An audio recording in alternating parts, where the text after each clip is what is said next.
Good morning, sir. Good morning. Cheers, brother. Cheers. Cheers, cheers, cheers, cheers, cheers.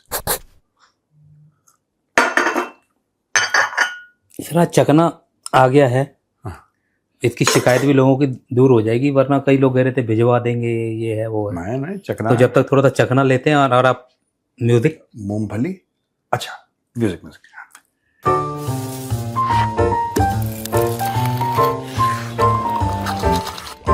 Cheers.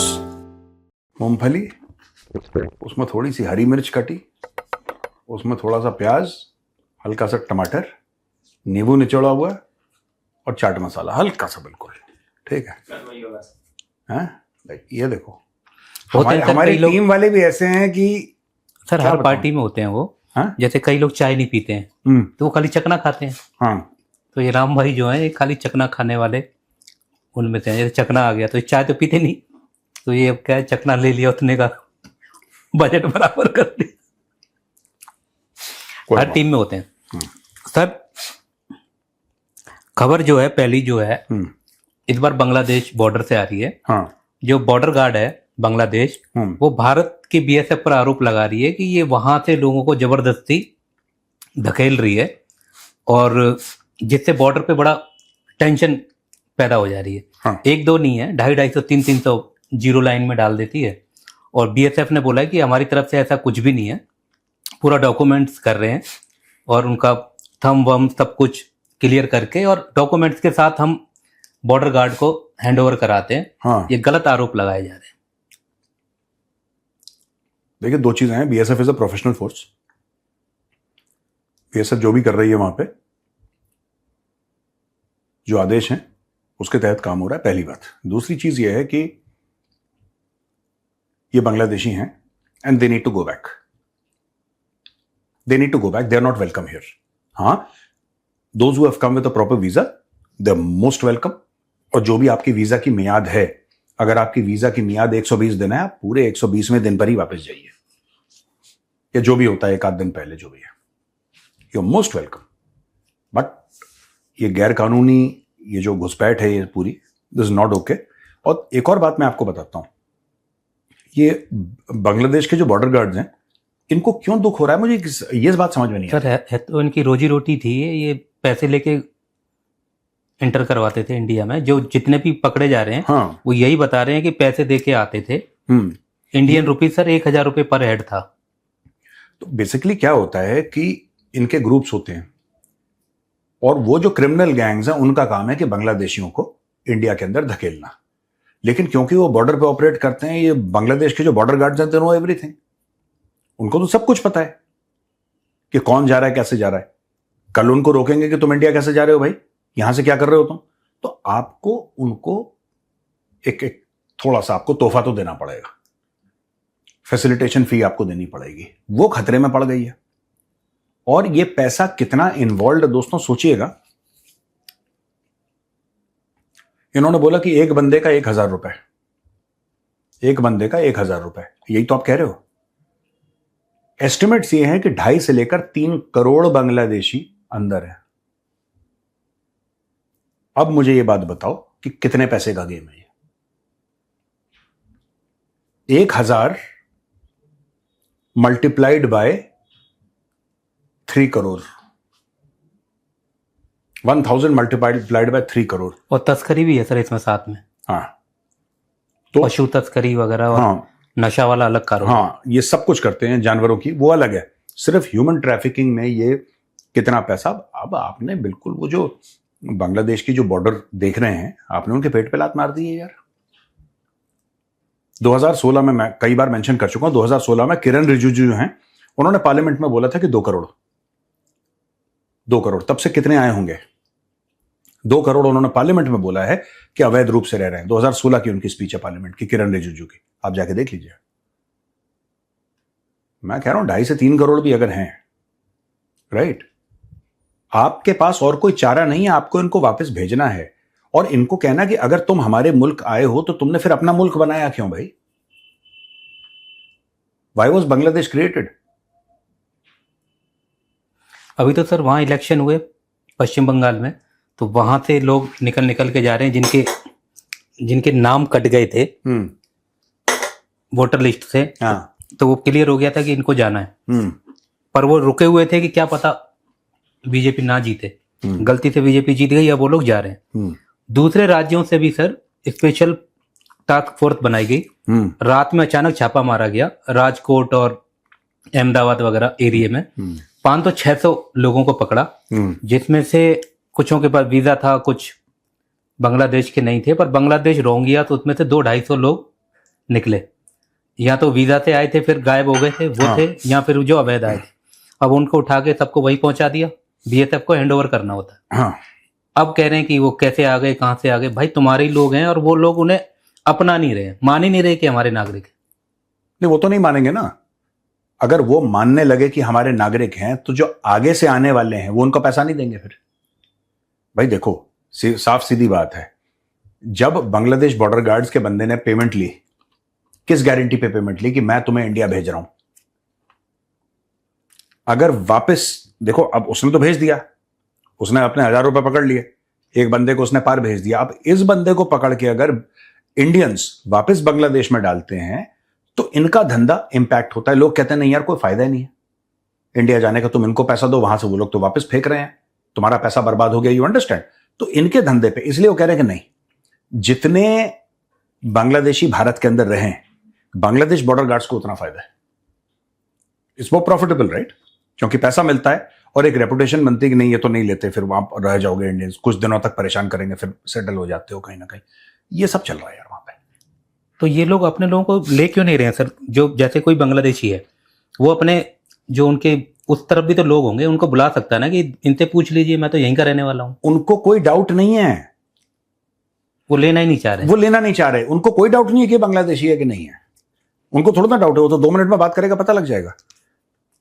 उसके पास बांग्लादेश का कोई identification होगा, कुछ होगा। It's not very difficult to verify nowadays, you can easily verify. वो नहीं करना चाहते, उनका बिजनेस मॉडल है भाई, उनका बिजनेस मॉडल है। मेरा एक रेस्टोरेंट है, मेरे रेस्टोरेंट में आप खाते हैं, आपको फूड पॉइजनिंग हो जाती है, ठीक है? तो 2 सूरतें हैं। अगर मैं शरीफ हूंगा, मैं बोलूंगा sir I am very sorry, मैं आपको कॉम्पनसेशन देता हूं, आपके इलाज का सब कुछ वो करता हूं, और मैं पब्लिकली अपोलोजाइज करता हूं कि हाँ मेरी गलती है, और अगर कोई कानूनी कार्रवाई करनी है करो, गलती तो है भाई।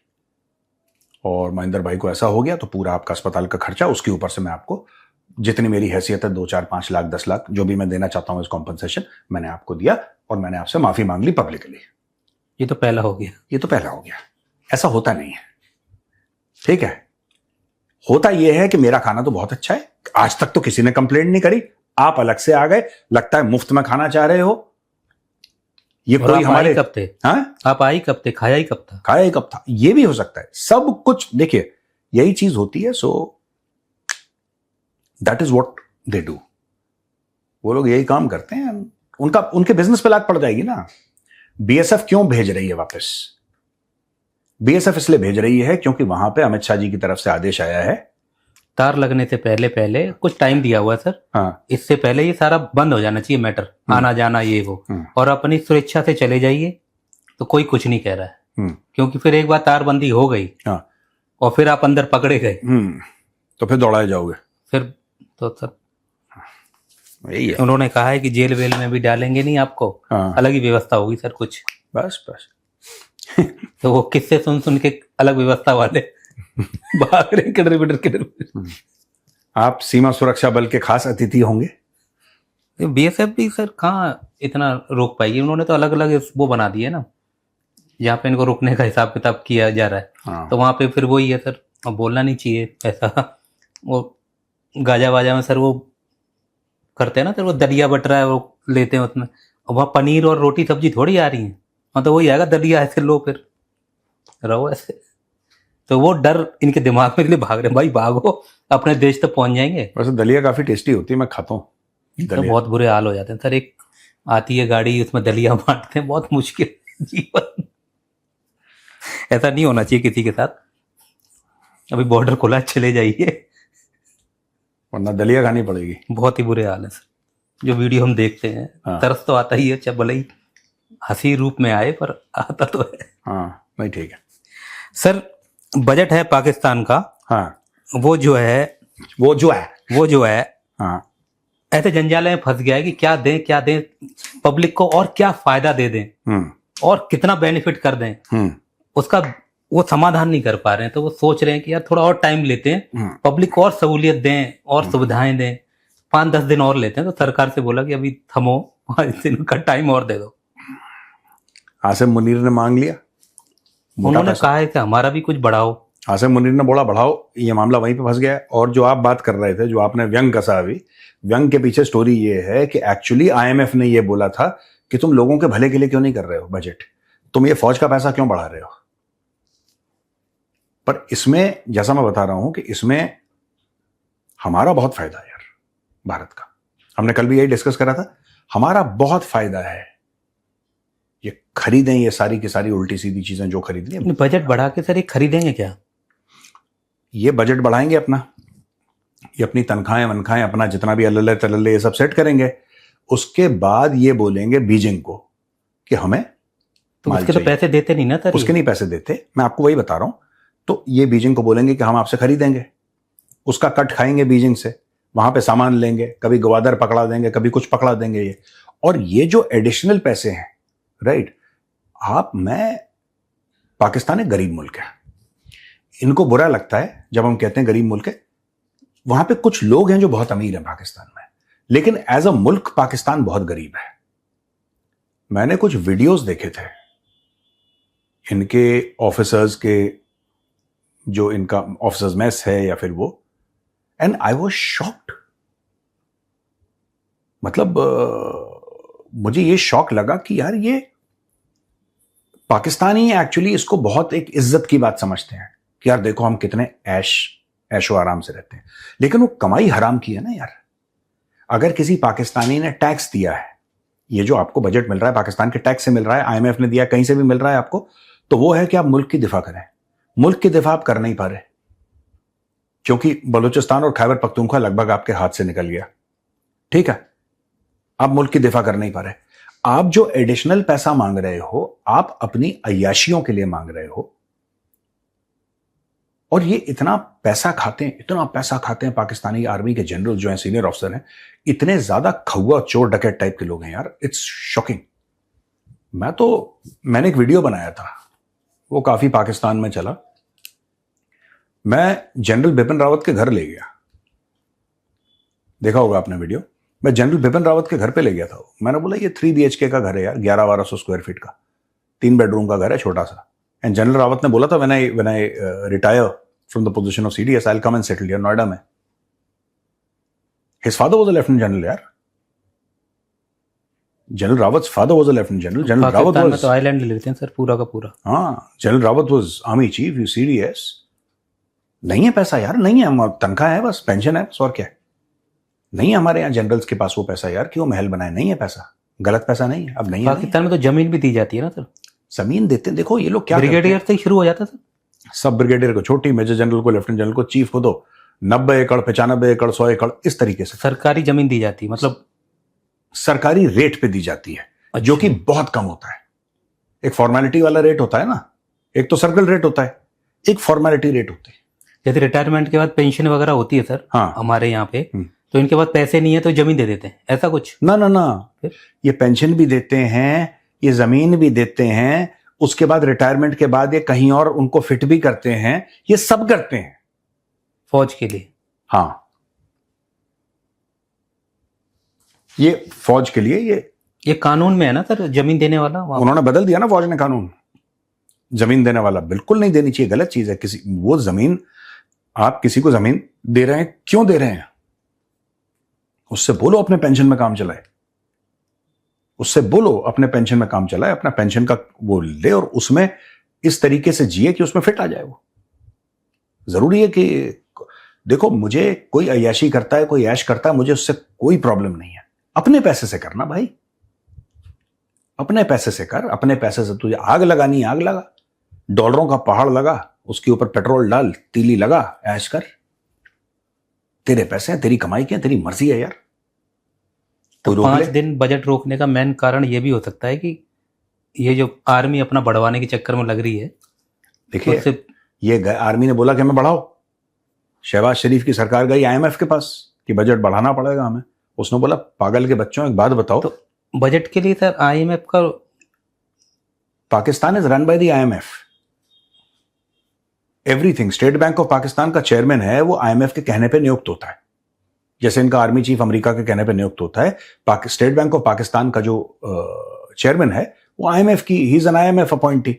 सिमिलरली जब पाकिस्तान अपना बजट बनाता है, they have to go to the IMF to seek approval, क्योंकि आईएमएफ इनको पैसा देता है। देखो पाकिस्तान की बीमारी क्या है, पाकिस्तान के जो अशराफिया है उसकी बीमारी, इसमें यहां नॉर्मल पाकिस्तानी पिस जाता है, जो गरीब है ना वो पिस जाता है, बेचारा मिडिल क्लास पिस जाता है। इसमें क्या है, इनकी कमाई है 100 रुपए, कमाई 100 रुपए, खर्चे इनके 1000 रुपए, तो जो गैप है 900 रुपए का, ये आईएमएफ से आता है, चाइना से आता है, अमेरिका से आता है, अलग अलग जगह से आता है। इनको यह करना चाहिए कि अपने जो खर्चे हैं वो 100 रुपए करो। और आईएमएफ ने यह भी बोला है सर इनको कि आप अपने जो बजट है वो जो आपका टैक्स पे थोड़ा सा काम कीजिए। आपने पैसे बढ़ा रखे हैं पेट्रोल वगैरह पे, पेट्रोल पे क्या आ रहा है कि आम आदमी को भी वही पेट्रोल पड़ रहा है और एक पैसे वाले को वही पड़ रहा है, तो गरीब आदमी जो है ज्यादा पिस रहा है। तो उन्होंने बोला है कि आप टैक्स पे काम कीजिए, जो पैसे वाले हैं उन पे टैक्स लगाइए, ऐसा कुछ कीजिए। वो नहीं करेंगे, वो नहीं करेंगे। और आपने टैक्स पर दिया हुआ था सर कि आपने इतना पेट्रोल पे पैसा बढ़ाया हुआ है, नहीं करेंगे वो। ये देखो सुनो मेरी बात समझो महेंद्र, ये हम लोगों की बहुत बड़ी गलतफहमी है, बहुत बड़ी गलतफहमी हम लोग, ये कभी नहीं करेंगे। ये जब तक इनके किसी ने बिल्कुल धमकी देके बोला कि कल तक नहीं करोगे तो फिर देखना, पाकिस्तान कभी नहीं करेगा। पाकिस्तान बेसिकली एक जमीन का टुकड़ा है जिसको कुछ चंद परिवार, कुछ खानदान चलाते हैं, और वो खानदान इस जमीन के टुकड़े का, इन लोगों का, इस मुल्क के हड्डियों का गूदा नोच लेते हैं, चूस लेते हैं हड्डियों का गूदा, इनका गोश्त खाते हैं। ये ऐसे लोग हैं। They are not there to serve Pakistan the country, they are there to serve their own families. ये मैं ऐसे कुछ नहीं बोल रहा कोई कि आप सोचो डायलॉगबाजी कर रहा हूं मैं, ये फैक्ट है पाकिस्तान का, मैंने तो बहुत स्टडी करा है।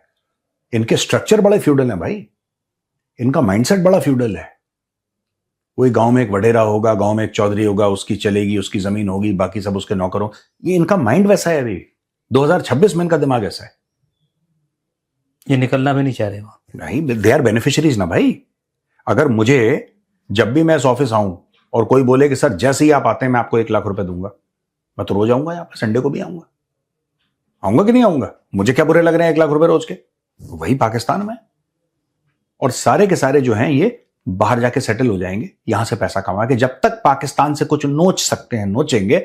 जब इनको लग गया कि आज के दिन के बाद, कल से मुझे पाकिस्तान से कुछ नहीं मिल रहा, सबके डबल पासपोर्ट हैं यार बाहर जाके। तो फिर कुछ और बना देंगे सर, आईएमएफ को तो कुछ भी दे देंगे, फिर बोलेंगे अब इसके लिए पैसे दे दो। हाँ, पानी खराब हो गया है, पोलियो आ गया, ये बीमारी आ गई। एट अ टाइम पाकिस्तान का एक लोन जब प्रोसेस हो रहा होता है ना, 2-3 की अर्जियां नीचे फाइल में रहती है कि जब ये हो जाएगा तो ये अपने आप देख लेना,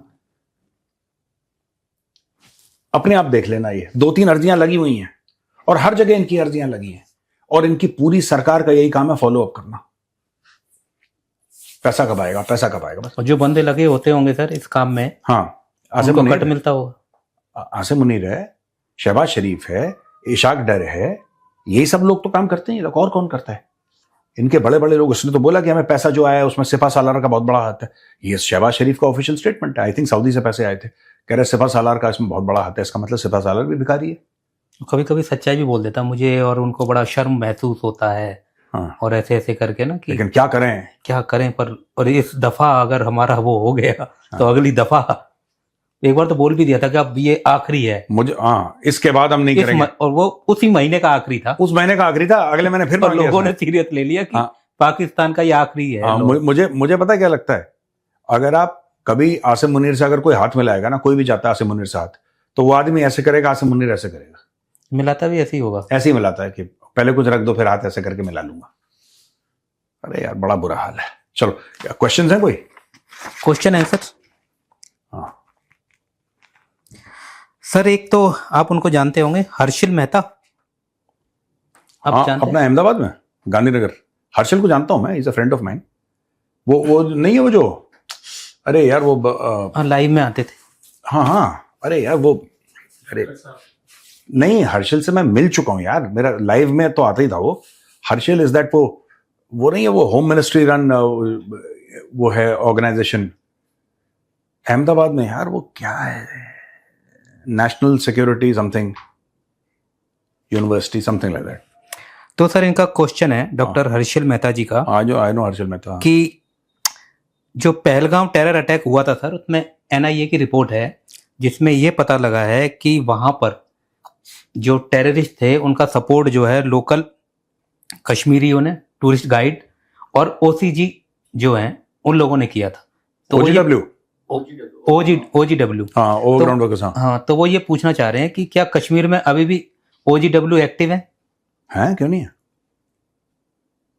क्यों नहीं है? देखो काफी हद तक कम हो गया है, काफी हद तक कश्मीर में आतंकवाद कम हो गया, बहुत हद तक। आपकी हुर्रियत चली गई, पत्थरबाजी चली गई, शटर डाउन चले गए, वो सब चीजें thing of the past, story खत्म हो गई। टेरर अटैक्स ये बीच में हुआ, पहलगाम में जो हुआ, वो जो रोज के रोज कश्मीर में कहीं हमले होते थे ना, वो बहुत हद तक कम हो गए हैं। पर ये कहना कि ओजीडब्ल्यू अब नहीं है, कश्मीर में टेररिज्म नहीं है या टेररिस्ट नहीं है, ये मेरे हिसाब से कहना थोड़ा सा गलत होगा। फर्क बहुत पड़ा है, सरकार की पॉलिसीज की वजह से बहुत ज्यादा पहले से शांति है, लेकिन टेररिज्म आज भी है, आज भी है। You have to keep your eyes absolutely open. अगर टेररिज्म का वाकया नहीं हो रहा, इसका मतलब ये नहीं कि टेररिज्म नहीं हो रही है, यानी कि terrorism comprises of a lot of things. उनके नेटवर्क्स आज भी चल रहे हैं, specially through Jamaat Islami. Fielding हमेशा टाइट रखनी पड़ेगी। फील्डिंग आपने नजर हटी, दुर्घटना घटी भैया। सर एक क्वेश्चन है, ये प्रदीप जी हैं महू से, ये कह रहे हैं सर ये मेजरली राइट रोजाना देखते हैं, तो आप आर्मी के जो आपके किस्से हैं रोचक, उन्हें आप शेयर करते रहा करें, ये कह रहे हैं। और ये कह रहे हैं सर कि पाकिस्तान के अमेरिका से जो नज़दीकियां हैं उसके बारे में ईरान क्या सोचता है और वो कितना मतलब विश्वास पाकिस्तान पे करे? देखिए इसमें विश्वास कोई किसी पे नहीं करता, कोई किसी पे विश्वास नहीं करता। ईरान को पता है, अमेरिका को भी पता है। अचानक ऐसा क्यों हुआ? कोई किसी को बुरा नहीं बोल रहा, कोई किसी को गलत नहीं बोल रहा, लेकिन अचानक जो बात हुई है वो कहते हैं कतर में करेंगे। और कतर का नाम मैं बहुत पहले से ले रहा हूं, राइट?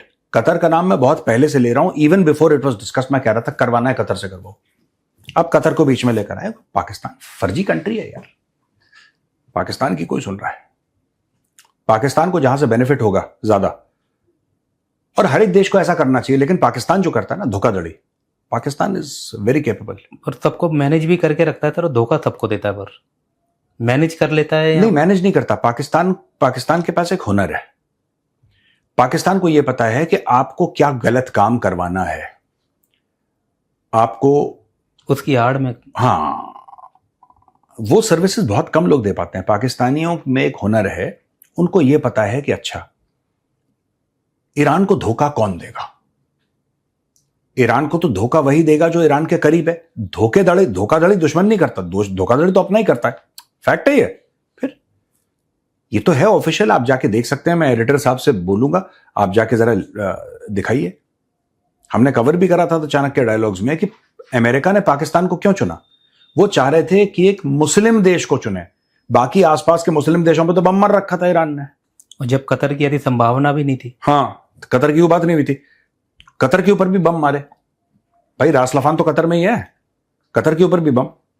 तब ये डिसाइड हो गया कि भाई हमें पाकिस्तान इसलिए चाहिए क्योंकि पाकिस्तान एक मुस्लिम कंट्री है, तो पाकिस्तान का मैसेज वो ज्यादा अच्छी तरीके से समझ लेगा। पाकिस्तान की डिप्लोमेसी में कोई क्वालिफिकेशन नहीं, कोई इनको ABCD अलिफ बे लिखना नहीं आता, कुछ नहीं आता, क्योंकि मुसलमान है, चलो इसलिए बात कर लेंगे। नहीं हुआ। और वही किया था इन्होंने इस्लामाबाद में सर। हाँ। इस रूम से दौड़ के गए, पर्ची उधर से दी इधर, इधर से दी उधर, हुआ कुछ 4 नहीं। घंटे में थोड़ा हो गया वहां। हाँ, हुआ कुछ नहीं, होना कुछ नहीं था। अपनी कोई राय नहीं थी। इनकी सिर्फ एक राय है कि पैसे दे दो, इसके अलावा तो पाकिस्तानी क्या राय होती है। And the Iranians, they are not fools. Iranians are not fools, not by a long stretch. उनको पता था, इसलिए तो अगली बार नहीं आए ईरानी। तो जिसकी सर अपनी कोई राय और इच्छा नहीं होती वो गुलाम होते हैं। हाँ, पाकिस्तानी गुलाम है। पाकिस्तान का जब बजट अपना नहीं है, अभी आप पूछ रहे थे, तो उनका बजट जब अपना नहीं, अपनी उनका कोई स्टेट राय बैंक नहीं है, अपना। आपकी कोई राय नहीं और आपकी कोई इच्छा भी नहीं है, हाँ, दूसरे के ऊपर ही है, हाँ, तो फिर आप गुलाम ही है। You are as good as slave. यही है पाकिस्तान का। हो गया भाई, चले सर। चले संडे मनाते हैं। संडे में चलो, राम राम भाई। राम राम।